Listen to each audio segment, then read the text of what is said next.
أعوذ بالله من الشيطان الرجيم بسم الله الرحمن الرحيم.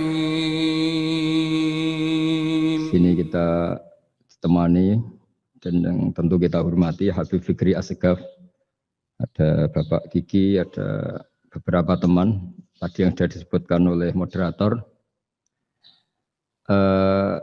Langsung saja sesuai tema bahwa kita akan menjadikan tauhid sebagai sumber inspirasi bangsa atau sumber kekokohan bangsa atau sumber ketahanan NKRI.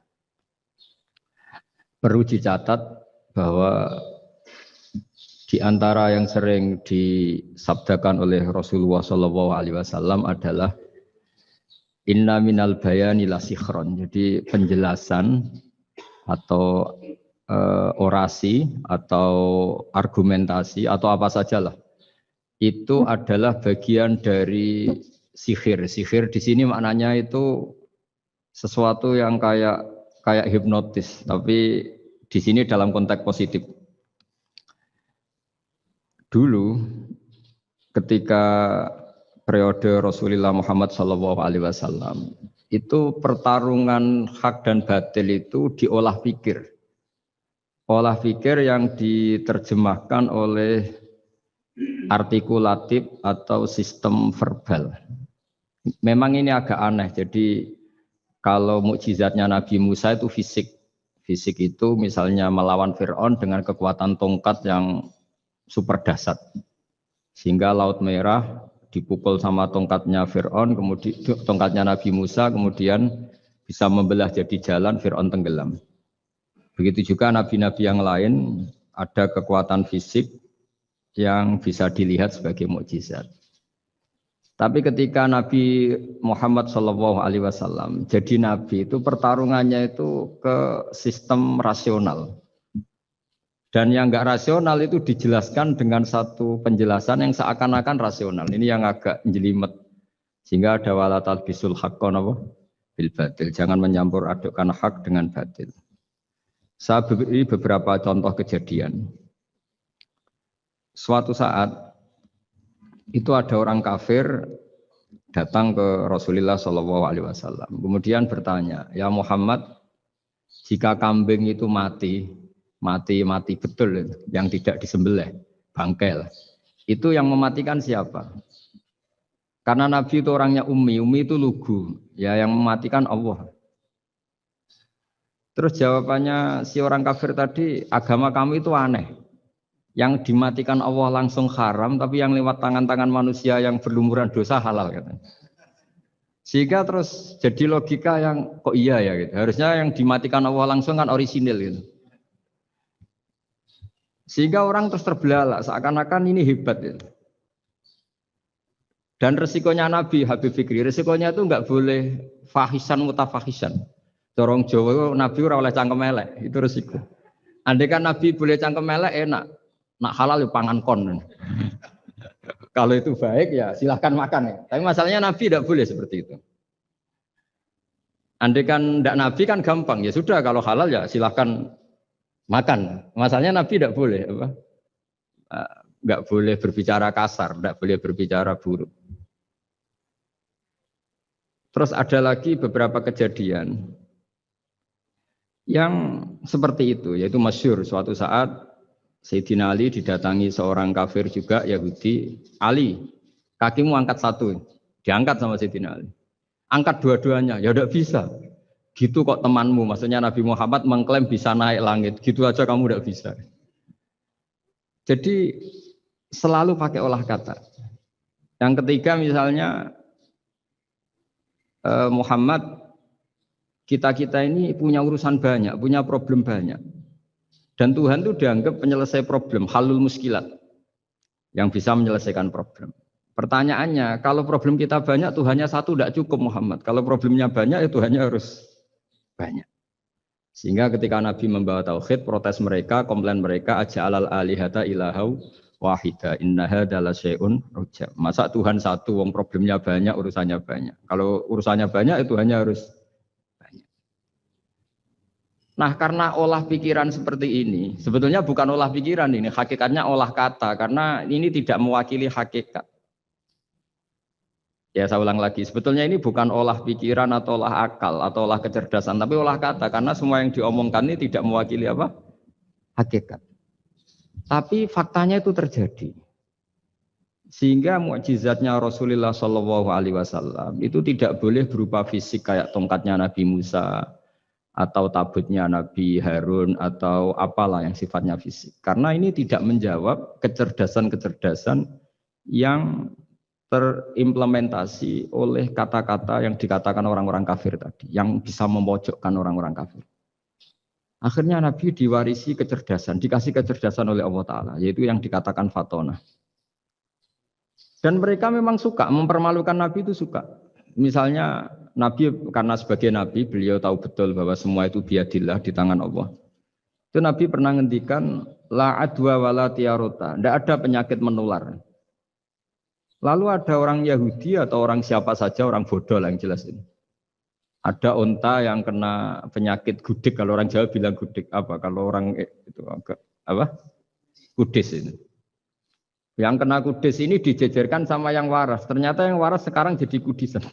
Senang mereka karena bisa mempermalukan Nabi. Ya Muhammad, ini unta kena kudis. Ternyata yang waras tertular oleh yang kena kudis. Padahal kata kamu tidak ada penyakit apa? Menular. Itu problem-problem jadi Nabi di era Rasulullah Shallallahu Alaihi Wasallam. Sehingga Quran datang dengan kecerdasan yang untuk menjawab itu. Makanya Nabi tidak pakai mukjizat fisik, tapi mukjizat logika. Akhirnya Nabi diajarin Allah lewat Jibril. Yang dikira mereka yakin kalau menang dalam debat. Tapi Nabi balik bertanya, faman a'dal awwala. Jadi terjemahnya, kalau ini kena kudis karena tertular yang ini, lalu ini tertular siapa? Yang pertama tadi. Wah itu asli mat dari Allah ya, maksud saya itu. Jadi dia ingin contoh yang kedua yang tertular. Dengan itu berarti ada penyakit apa? Menular. Tapi Nabi tanyanya, faman a'dal awwala. Lalu yang pertama kena kudis itu tertular siapa? Makanya kalau sekarang misalnya corona menular itu yang pertamanya dari siapa itu? Tidak tahu itu. Ya tidak perlu tahu, tidak bidang kamu. Jadi ini saya mau cerita. Jadi logika-logika yang dibangun orang kafir itu sebenarnya bukan logika, tapi olah kata. Dan orang kafir itu paling pintar. Karena mereka itu penyair. Penyair itu kalau sekarang modern mungkin mirip-mirip jurnalis atau mirip apalah. Bisa mengubah apa saja. Apa yang sebetulnya baik dikesankan buruk atau sebaliknya. Sehingga ini menyusahkan karena Nabi harus ngendikan hakikat, harus mengatakan sesuatu yang nyata dengan bahasa yang benar. Sementara mereka mengatakan kebatilan dengan penjelasan yang baik. Ini ribet kan? Sehingga dalam banyak percekcokan ya. Itu susah dicari jalan tengah karena sama-sama mirip, kebenaran ini sama-sama mirip. Jadi misalnya yang masyhur dalam satu peristiwa besar, konflik antara Sayyidina Ali dan Sayyidina Muawiyah.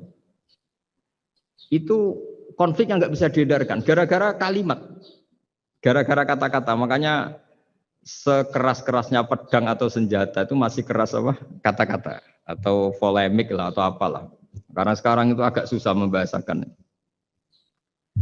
Ketika konflik Ali dan Muawiyah, itu ada orang bilang, ya sudah, nahkum bi kitabillah. Sudah sekarang kita kembali ke kitabillah. Itu mereka megang mushaf. Mushaf ini yang saya pegang namanya mushaf. Seakan-akan itu benar karena orang Islam harus kembali kepada kitabullah. Pertanyaannya lalu Ali kata Ali, fadorobal mushafa biyadihi. Sayyidina Ali nepuk mushaf ini keras sekali. Sal hadal mushaf kata Sayyidina Ali. Kalau kita harus kembali ke Quran, coba tanya ini. Mushaf ini ya, mushaf seperti milik saya ini. Akhirnya orang-orang Khawarij bilang, innama huwa warokun wa madadun. Itu hanya kertas sama tulisan. Bagaimana mungkin kita bertanya? Pas itu adalah orang Khawarij itu orang yang nggak mau ngakui Ali, juga nggak mau ngakui Muawiyah. Dan Sayyidina Ali sama Sayyidina Muawiyah sudah sadar mau bikin mediator, mau bikin solusi jalan tengah. Jadi sebenarnya dua beliau itu orang baik. Gara-gara diprovokasi orang Khawarij, terus jadi bentrok. Orang Khawarij bilang, nggak ada Ali, nggak ada Muawiyah, yang ada adalah kitabullah, yaitu mushaf. Benar, secara zahir benar, memang orang Islam harus kembali ke mushaf. Tapi Sayyidina Ali pinter, sal hadal mushaf. Kalau gitu, tanyakan mushaf itu. Ketika Sayyidina Ali dan Sayyidina Muawiyah sudah sepakat bikin perdamaian. Akhirnya singkat cerita, innama huwa raqun wa wadadun, kata orang-orang Khawarij itu hanya kertas dan pena. Kenapa bisa disuruh atau diminta jawaban? Terus kata Sayyidina Ali, enggak bisa toh kamu tanya mushaf, ya enggak bisa. Makanya tanya saya katanya. Akhirnya Sayyidina Ali memberi penjelasan, wa in khiftum shiqaqa bainihima fab'asu hakamam min ahli wa hakamam min ahliha. Jika dua mempelai suami istri itu ngalami konflik, di mana-mana orang konflik orang ini serasa seneng nek. Kita kalau sedang marah, semuanya lah kalau sedang marah sama istri itu orang ini serasa seneng. Jadi sing ganteng ra ketok gantenge. Ketok elek etok. Sehingga kalau ngomongi anaknya, dasar nakal kok bapaknya gitu. Bapaknya gitu, nanti dasar cerewet koyo ibuke. Makanya alhamdulillah banyak anak kita yang mewarisi nakalnya bapaknya dan nakalnya ibunya. Karena sabdonya mesti seperti itu. Jadi anak kita ini korban cara ngomong kita. Maka kita tidak wali itu harus syukur karena omongannya enggak mandi. Itu kalau kita wali, itu anak kita jadi orang buruk semua. Karena kita ngomong dasar goblok koyo ibuke. Dari ibuke dasar nakal koyo bapake. Berarti anak kita punya status goblok dan nakal. Tapi alhamdulillah yang ngomong itu tidak wali sehingga diabaikan saja sama Allah. Enggak penting. Ngomongannya orang tidak wali itu tidak penting. Makanya tidak wali itu tetap punya sisi positif. Kalau ngomong tidak ngefek. Tapi kalau wali itu direspon sama Allah. Langsung ya. Tapi kalau wali ya tidak ngomong gitu. Jadi kalau orang nggak suka itu nggak boleh ketemu. Karena tambah benci, sehingga butuh mediator. Itu sudah, ini termasuk ilmu psikologi Quran. Kalau orang sedang tidak cocok itu nggak boleh ketemu, pakai apa? Mediator. Jika suami istri sedang konflik, itu sebaiknya, seharusnya atau sayugyanya itu kirim mediator. Fab'atsu hakamam min ahli wa hakamam min ahliha. Iyurida islaha yuwaffiqillahu bainahuma. Terus kata Sayyidina Ali, wa amru ummati Muhammad a'zamu min amri rajulin wa imra'atin. Dan urusan umat Muhammad yang kita sedang konflik dengan kekuatan besar dan bisa pertumpahan darah, itu lebih ngeri timbang urusan suami dan istri. Itu saja solusinya mediator. Artinya sesepele itu urusan pribadi saja Allah menyuruh ada mediator. Apalagi urusan kita yang lebih dahsyat. Akhirnya mereka ngakui cara istimbat, cara ngambil kesimpulan Sayyidina. Jadi ini masalah-masalah yang orang bilang seakan-akan benar. Sudah kita kembali ke Quran, kembali ke Quran. Quran yang mana? Wong kamu tidak paham. Lama-lama tanyanya cetakan mana ini? Ribet kan? Makanya saya ini bikin gerakan besar-besaran yang dulu saya ngaji tafsir lama sekali dengan Mbah Mun. Ngaji sama bapak saya, sekarang alhamdulillah sering diskusi sama Pak Quraisyab. Karena kita ini butuh dan saya punya teman akrab Gus Zofur juga dokter tafsir. Ya, kalau kamu ingin tak sebut ya punya teman kalian semua untuk mengkaji apa? Tafsir. Itu memang kita butuh. Karena Quran itu teks. Teks itu harus difahami ahlinya. Karena tapi ketika orang ngomong, ayo kita kembali ke kitab buah, itu kembali yang apa? Terus tentang apa? Sehingga banyak orang yang entah saking angkuhnya, entah saking benarnya tidak tahu. Saya tidak mau kembali kepada Quran. Kenapa? Saya tidak pernah keluar, saya di situ. Kembali itu kan sudah keluar baru kembali. Itu entah saking angkuhnya, entah saking benarnya tidak tahu. Mau kamu katakan angkuh ya masuk akal. Saya tidak mau kembali. Saya tidak pernah keluar. Memang saya sudah di situ. Benar mana? Bisa jadi ya sudah ini itu wilayah yang nggak jelas itu. Tapi bahwa mukjizatnya Nabi itu menerangkan sesuatu yang kayak iya kayak enggak. Karena orang kafir itu pintar mengemas kebatilan sebagai kebenaran. Jadi enak zaman Nabi Musa ngadepi Fir'aun yang karuan salah. Nabi Muhammad itu enggak. Ngadepi satu komunitas yang mereka punya jargon yang seakan-akan benar. Misalnya Ka'bah itu sakral, Baitullah. Orang kafir itu percaya keramatnya Ka'bah, percaya sehingga mereka kalau bikin berhala itu harus dekat Ka'bah, bentuk barokah Ka'bah. Kayak kurang ajar gimana? Maka berhala-berhala itu paling banyak di dekat Ka'bah karena supaya apa? Dapat barokahnya Ka'bah. Ribet kan? Kamu kafirkan tuh percaya barokah Ka'bah, tidak dikafirkan itu kurang ajar. Ka'bah kok jadi ruwet, ribet hanya ngadepi. Itu susah memang ngadepi logika.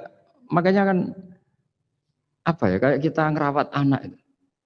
Mau dilonggar nanti manja terus goblok, mau dikerasin nanti minggat, ribet kan. Jadi ngelola kebenaran itu tidak gampang. Lalu Nabi datang bil haqqil bayyin, dengan kebenaran yang nyata.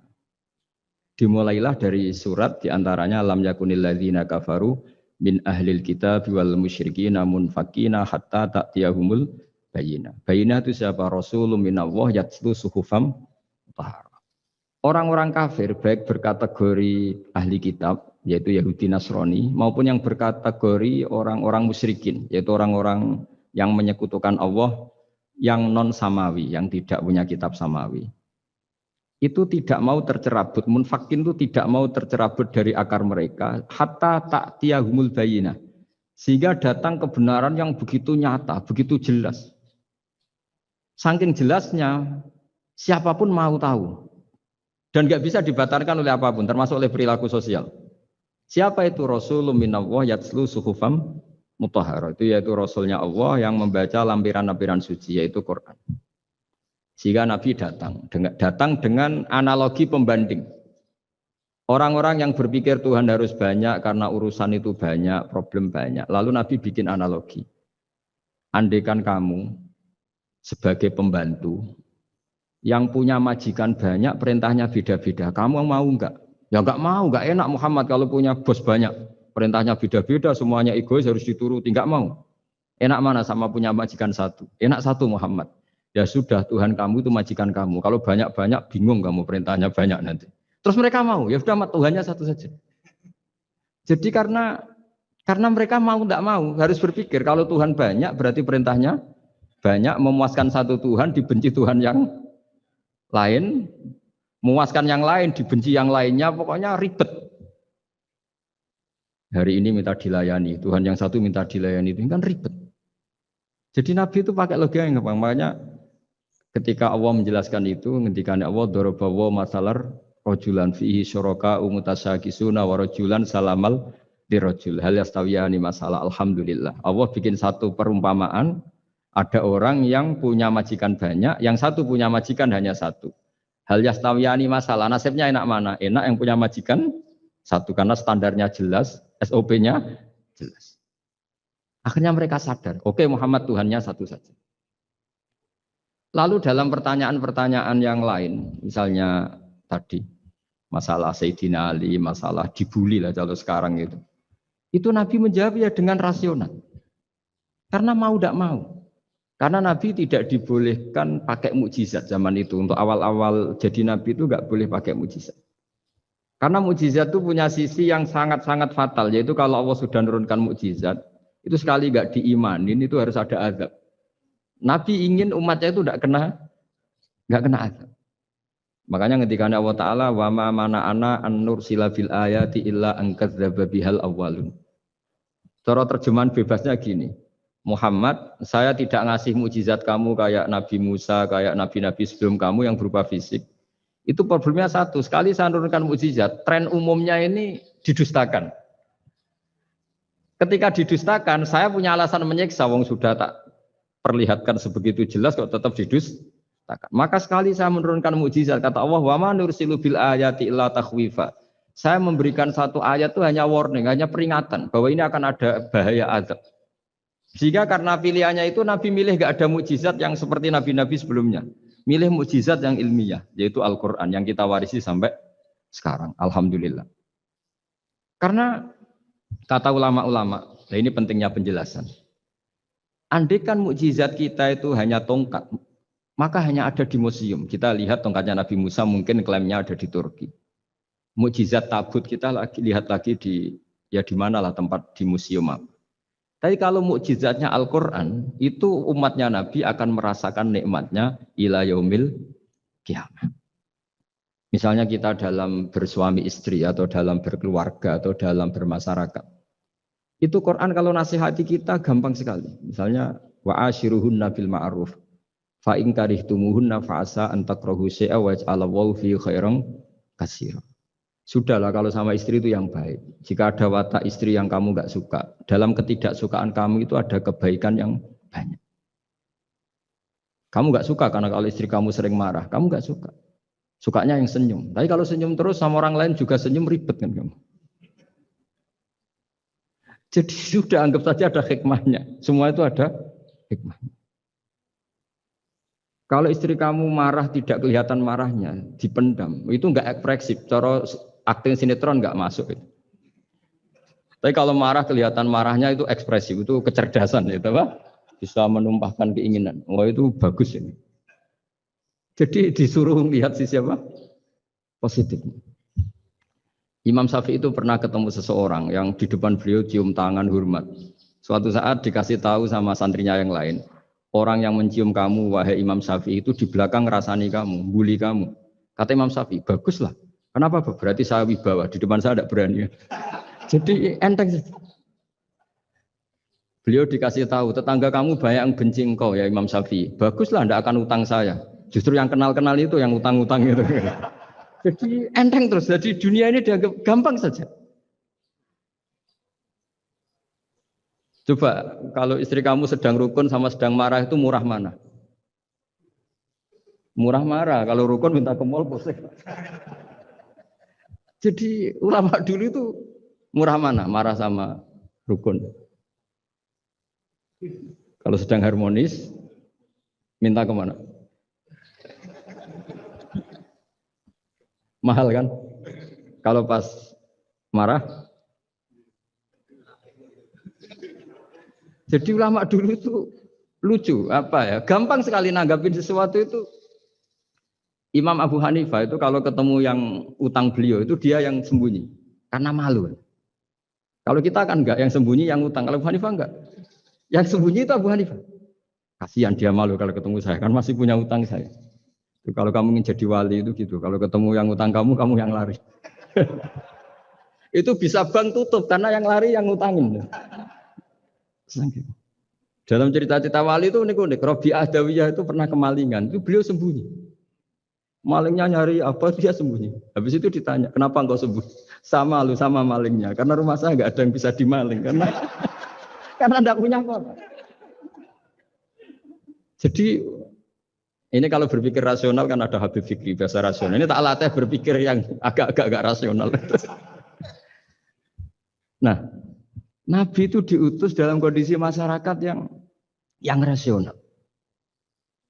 Sehingga repot. Dan yang tidak rasional itu punya kecakapan olah kata sehingga seakan-akan rasional. Makanya ada kalimat terkenal di kalangan ulama, kalimatu haqqin urida biyal batil. Omongannya benar, tapi maksudnya tidak benar. Kayak tadi, la hukma illa lillah. Tidak ada hukum kecuali yang ada di Quran. Tidak ada hukum kecuali yang diturunkan Allah. Pertanyaannya, apa itu? Ya Quran. Lah iya apa? Makanya kata Sidin Ali, ya sudah, sal hadal mushaf. Tanya mushaf kamu. Oh ya tidak bisa, itu kan hanya kertas sama tulisan. Makanya tanya ulama, kata Sidin Ali. Nah Quran itu balwa ayatum bayinatun fi suduril ladzina utul ilm. Quran itu begitu jelas sebagai solusi, tapi di hatinya orang yang punya ilmu.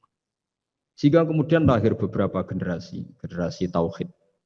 Yang paling masyhur dimulai tauhid itu yang masyhur ya, yaitu adalah ketika ada orang namanya Muhammad bin Jubair bin Mut'im. Itu bapaknya Muhammad ini namanya Jubair bin Mut'im. Itu dia orang kafir, masih kafir. Dia datang ke Madinah itu untuk negosiasi tawanan perang Badar.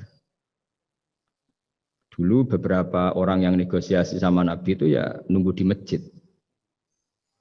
Singkat cerita, Nabi sholat maghrib baca surat Wattur wa kitabim mastur fi raqim mansur wal baitil ma'mur was saqfu fil marfu wal bahril masyur. Terus dia dengerin sampai Allah tanya, am khuliqu min ghairi syai'in. Kalau kamu tidak ngakui saya sebagai Tuhan, kata Allah, silahkan Anda berpikir bahwa alam raya ini dimulai dari ketiadaan. Atau kamu sendiri merasa sebagai pencipta alam raya ini, pencipta langit dan bumi. Itu namanya am khalaqus samawati wal ard. Itu orang itu disebut dahiyatul Arab, orang paling cerdas di Arab. Itu dia bingung. Dia selamanya kafir. Cara berpikir menuhankan berhala, Lata, Uzza, pokoknya menuhankan makhluk lah. Terus dia mikir, Muhammad ini kacau ya. Akal saya dihabisin kata dia. Jadi cara berpikir dia pakai akal, dia tidak percaya mukjizatnya Quran, tapi dia bilang Muhammad ini kacau, akal saya dihabisin. Akhirnya Nabi setelah salam dia menyatakan Islam. Karena kata dia Muhammad, akal saya habis oleh apa yang kamu baca. Nah ini saya mau menerangkan tauhid sebagai inspirasi, yaitu logikanya gini, langit bumi ini kan wujud itu punya eksistensi. Kalau langit bumi ini wujud, alam raya ini nyata, lalu kamu mengatakan sebelum alam raya ini ketiadaan, berarti ada satu kesimpulan ketiadaan menciptakan yang ada. Itu malah gendeng bareng. Logikanya kan nggak kena. Al-adamu yakhluqu maujudan, sesuatu yang nggak ada menyebabkan atau menjadikan sesuatu yang ada. Akhirnya, padahal pertanyaannya tadi gitu, ya sudah kalau kamu nggak percaya saya sebagai Tuhan, sebagai pencipta awal, sudah ada usah Tuhan-Tuhanan. Tapi ya mari goblok bareng dengan mengatakan bahwa alam yang ada ini diciptakan oleh sesuatu yang tidak ada. Dari Juber, saya tidak mau goblok Muhammad, sudahlah iman saja saya, karena saya tidak mau goblok. Jadi agama ini datang dengan keceriaan berpikir. Sehingga Ibnu Hajar al-Asqalani mengatakan hadatin ja'a bil iltizat al-aqli. Agama ini datang dengan kenyamanan berpikir. Coba kalau Anda seorang profesor atau seorang doktor atau seorang ilmuwan, kemudian Anda diajak goblok dengan teori baru bahwa sesuatu yang ada itu diciptakan oleh yang tidak ada. Mau enggak kamu? Mau semengira sesuatu. Diajarin sesuatu yang ada diciptakan oleh yang tidak ada.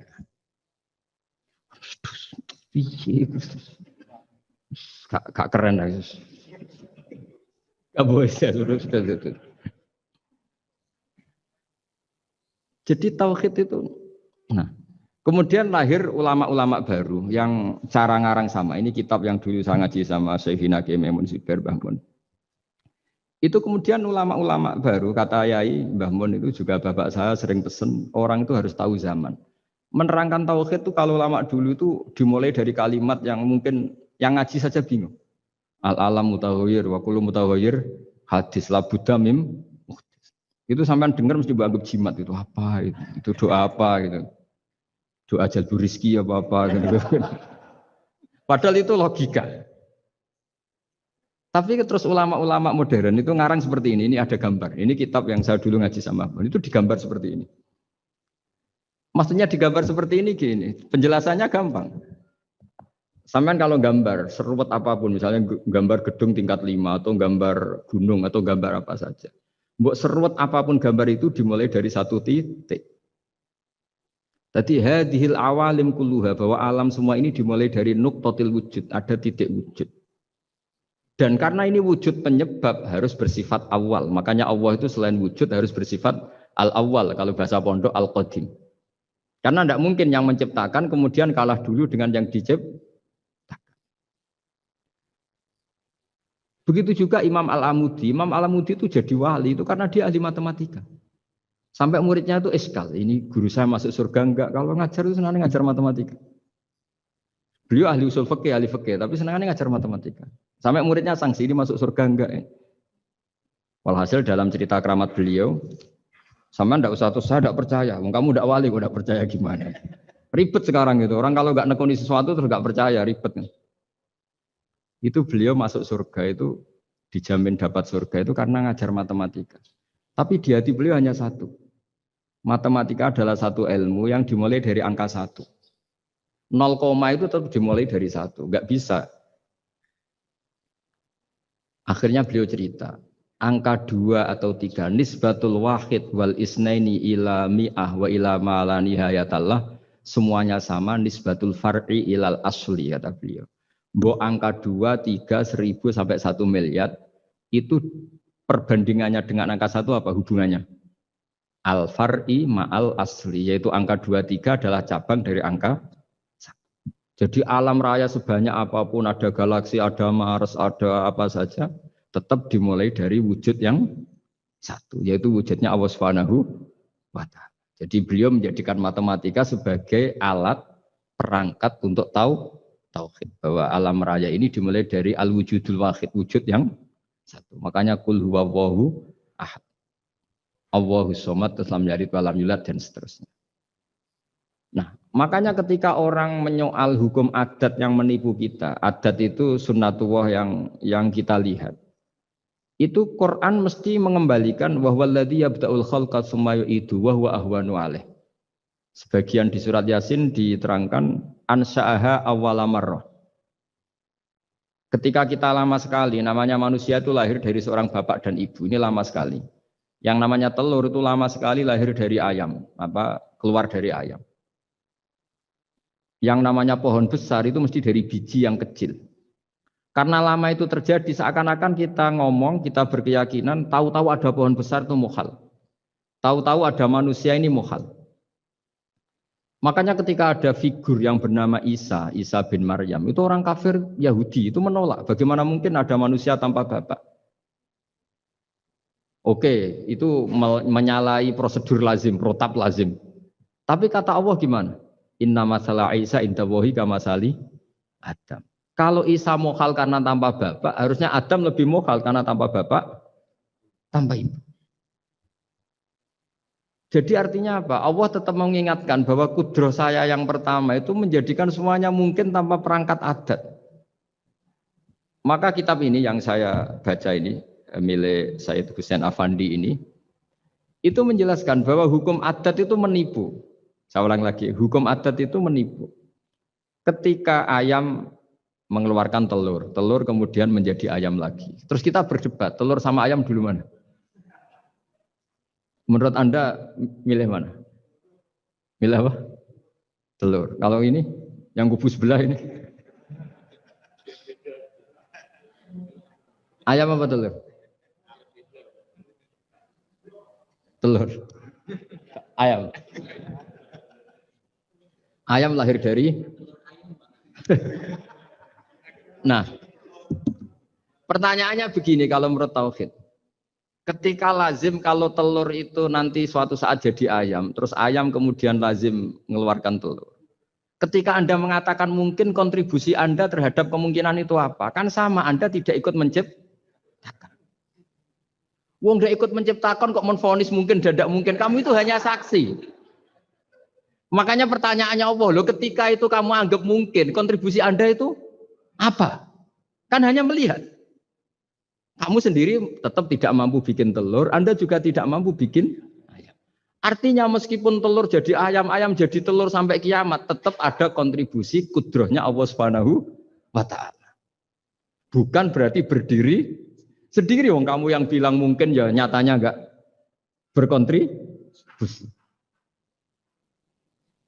Sehingga kalau suatu saat Allah bikin telur dari batu, atau ayam keluar dari batu, bagi Allah itu enggak masalah. Tapi bagi kamu masalah. Bagaimana mungkin hewan keluar dari batu? Ini logikanya gimana? Loh memangnya ketika telur dari ayam itu logika kamu gimana coba? Kamu ikut bikin enggak? Nah ini di sini pentingnya mukjizat. Akhirnya Allah bikin mukjizat, ada satu onta besar keluar dari batu, yaitu mukjizat Nabi So. Kamu memasalahkan, ini gimana onta kok keluar dari batu? Lalu kalau Allah tanya kamu, gimana telur keluar dari ayam? Loh ini biasa Gusti mungkin, memangnya kamu bisa? Berarti bagi orang yang tauhid, yang wali, keluarnya ayam dari telur sama onta dari batu itu nisbatnya sama. Sama-sama semuanya di luar kontribusi kita. Kenapa yang satu kamu katakan mungkin, yang satu kamu katakan tidak mungkin? Toh kamu sama-sama tidak terlibat. Itu cara berpikir tauhid. Artinya apa? Orang-orang wali atau orang-orang alim, meskipun melihat telur keluar dari ayam tiap hari, tetap subhanallah, subhanallah, Allahu Akbar. Karena ini keajaiban. Tapi kamu kan enggak taunya ajaib itu yang aneh-aneh itu. Makanya banyak cari kiai aneh yang gondrong, yang enggak pernah mandi, gara-gara kamu itu suka aneh itu gara-gara. Dong ini ya. Dong itu tahu ya. Jadi mbok sesering apapun alam raya ini ada siklusnya. Biji jadi pohon, pohon kemudian mengeluarkan buah, buah ada biji. Semuanya yang berkontribusi hanya kudrohnya Allah Ta'ala. Tidak mengikat Allah. Allah bisa bikin tanpa itu semua. Makanya Allah selalu memperbarui mukjizatnya. Termasuk ada onta besar keluar dari batu. Yaitu mukjizatnya Nabi Soleh. Kamu nggak boleh menyoal ini mukhal. Mukhal gimana? Karena itu nggak mungkin. Ukuran nggak mungkin apa? Kamu nggak bisa bikin kan? Sama telur keluar dari ayam kamu bisa bikin. Sama-sama enggak. Nah di sini pentingnya ngaji ya. Makanya Allah ngendikan innallaha la yastahyi ayyadriba masalam ma ba'udatan fama fawqa. Allah itu tidak malu bikin contoh nyamuk. Karena nyamuk ini mukjizat yang besar. Sudah hewannya kecil, di situ ada ususnya. Ususnya ada uratnya. Coba kalau kamu bikin nyamuk. Kalau yang santri agak nakal itu ya ada alat kelaminnya, ada uratnya. Coba jenengan bayangkan nyamuk kecil kan? Itu ada uratnya enggak? Ada ususnya ada uratnya. Uratnya ada bakterinya. Pusing kan kamu? Jadi sebetulnya ayat Allah yang dasar itu bukan dinosaurus tapi nyamuk. Bikin uratnya dinosaurus masih gampang, hewannya besar paling uratnya segini. Itu pesan di Juwana bisa lah. Tapi kalau pesen organnya apa? Nyamuk. Perutnya seberapa? Sudah gitu dia di dalamnya ada calon anaknya. Lebih kecil, banyak lagi jumlahnya. Coba. Nah ini agama ini datang dengan akal. Jadi kelihatan ada mukjizatnya Quran karena menyontohkan nyamuk. Dan kelihatan mukjizat kalau dijelaskan pakai logika. Itu kayak apa susahnya bikin nyamuk. Sudah kecil ada organnya, organnya ada uratnya, uratnya ada kumannya, kumannya ada uratnya. Pusing enggak? Makanya tidak ada kampus yang siap memaklumatkan diri sanggup bikin nyamuk. Karena ya enggak sanggup tadi. Lah itu mukjizatnya Quran. Jadi agama ini ketika ulama-ulama ja'a bil iltizazil aqli. Agama ini datang dengan kenyamanan berpikir. Makanya kita nanti kalau mau mati itu yang seneng saja. Kita tidak tahu caranya hidup, tahu-tahu lahir, tahu-tahu hidup, tahu-tahu punya hutang, tahu-tahu banyak masalah, tidak tahu kita. Nanti kalau mati juga gitu, nggak ingin mati tahu-tahu mati. Nanti nggak tahu-tahu bangkit. Makanya sudah alaiha nahya wa alaiha namut wa biha nubasu insyaallah taala minal. Makanya kata Sidina Ali kalau ada orang susah hidup, kamu lahir keinginan kamu apa keinginan Allah ya? Keinginan Allah. Kamu mati, misalnya orang frustasi ingin mati ya tidak bisa mati. Kalau Allah tidak menghendaki ya tidak mati. Ya sudah, zaman kita hidup ya tidak bisa mengelola kehidupan ini ya sudah. Kalau mati juga tidak bisa mengelola kematian ini. Makanya terus kita diajarkan inna sholati wa nusuki wa mahyaya wa mamati lillahi rabbil alamin. Berhubung kita tidak tahu ya sudah hidup kita, mati kita semua di tangan Allah. Sudah kita pasrah saja. Nah, jamnya mati aja, serasa pamit, sudah mati aja, sudah gak ribet. Makanya wali-wali itu ya biasa ngelihat kematian itu, bukan karena yakin pasti masuk surga ya enggak. Kata wali-wali itu di dunia itu hanya Allah yang ngurusi kita ya Allah, nanti di akhirat ya sama. Itu tauhid ya. Jadi saya ulang lagi ya, jangan terjebak hukum adat. Karena dalam hukum adat itu sebenarnya Anda tidak aktor tapi hanya saksi. Yang namanya telur keluar dari ayam, ayam mengeluarkan telur. Tapi sebetulnya ini tidak mengikat. Allah bisa saja bikin hewan dari yang lain. Kayak tadi mengeluarkan untanya Nabi Soleh dari batu yang apa? Besar. Ya wah itu mukhal, bagaimana mungkin? Nah memangnya ayam jadi telur, telur jadi ayam, Anda ikut berkontribusi kan enggak? Andai kan Anda menyaksikan kudrohnya Allah Ta'ala di semua kejadian. Yaitu Allah bisa bikin nyamuk, nyamuk ada organnya, organnya ada uratnya. Dengan reputasi seperti ini maka kita akan mensifati Allah innahu ala kulli syai'in qadir, bahwa Allah bisa melakukan apa saja. Wa huwa ala kulli syai'in qadir, diulang-ulang. Sama Indonesia yang sekarang seperti ini, yang kata orang ada yang bilang terbelakang, ada yang bilang tertinggal dari Eropa. Mungkin dalam kudrat Allah untuk bikin Indonesia lebih makmur dari sekarang, bisa mengalahkan negara-negara yang lain. Jadi kalau kamu ingin, tapi Indonesia banyak masalah gini-gini, bagi Allah mudah saja menyelesaikan masalah. Tetap inna dzalika 'ala Allahi yasir. Kita harus optimis bahwa semuanya bagi Allah mudah. Tapi cara berpikir ya tadi, dengan reputasi Allah bisa bikin nyamuk. Nah nyamuk sulitnya di mana ya tadi, sudah kecil, punya organ, organnya punya urat, uratnya punya bakteri, bakterinya punya organnya bakteri, mungkin ada bakteri lagi. Pusing kan? Ya jangan nggak usah dipikir kalau pusing. Ya jadi terus yang terakhir saya mohon kalau baca Quran sebisa kita ada yang diangen-angen. Jadi Allah kalau mendorong kita mengakui eksistensinya Allah, Allah sering ngendikan yang mudah-mudah. Misalnya saya ini yang menciptakan kamu, saya yang menciptakan kamu. Falau la tusaddiqun, sudahlah, saya ini nahnu khalaqnakum. Saya ini pencipta kalian, Bu yao. Hubungan kamu itu dengan saya. Urusan kamu terdekat itu dengan saya, kata Allah, bukan dengan yang lain. Karena saya yang menciptakan kamu, kata Allah. Tapi kita ini aneh, jadi manusia itu aneh. Dengan zat yang menciptakan kita tidak punya urusan, dengan yang tidak terkait dengan kita punya urusan. Itu kan aneh. Dan Allah kalau menerangkan itu gampang. Terus bagi manusia yang kumo luhur, yang angkuh, seakan-akan bisa menentukan segalanya. Falaula in kuntum ghaira madinin tarji'unaha in kuntum shadiqin. Kalau kamu orang hebat, Bu ya, ketika nyawa kamu mau keluar tuh kamu tahan supaya kamu enggak jadi mati. Enggak keren kan orang hebat kok mati katanya. Kamu sombongnya kayak gitu, seakan-akan bisa ngatur dunia, menaklukkan dunia, ternyata kamu mati. Harusnya enggak usah mati dong. Kata Allah, falaula in kuntum ghaira madinin tarji'unaha in kuntum shadiqin. Makanya falaula idza balaghatil khulqum wa antum khina idzin tangdur. Mbok ya orang-orang yang keren, yang merasa hebat, yang biasa ngatur dunia, mbok ya ketika mati itu jangan mau. Ya, ini sensitif wilayah. Ya saya kira demikian ya, semoga lewat ngaji ini kita kembali ke tauhid yang benar lewat penjelasan-penjelasan yang akli, yang rasional. Saya pastikan agama ini datang dengan al-iltizatul akli, kenyamanan berpikir.